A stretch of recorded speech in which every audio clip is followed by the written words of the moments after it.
હાલો વિદ્યાર્થીઓ, રાધે રાધે. આજે આપણે આવી ગયા છે ટેટ 1નું રિઝલ્ટ આવી ગયું હતું. એના ઉપર જે હાઈકોર્ટમાં કેસ થયો છે તેના વિશે વાત કરવામાં. તો આપણે બધા જાણીએ છીએ કે કાલે તેનું તારીખ હતી 6 તારીખ.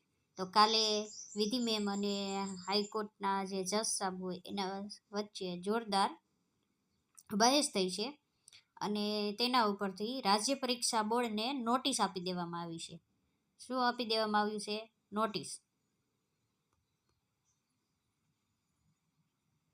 અને શું પરીક્ષા ફરીથી લેવાશે?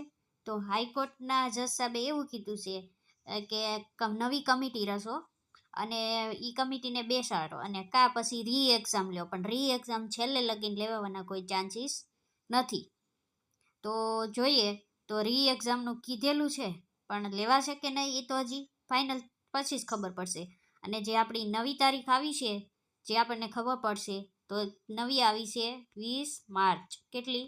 20 માર્ચ. 20 માર્ચ પાછી હાઈકોર્ટની નવી તારીખ છે. તે દિવસે હવે જોવાનું છે કે શું થાય છે. તો આવી જ અપડેટ જોવા માટે વિડીયોને લાઈક અને ચેનલને સબસ્ક્રાઈબ કરી લેજો.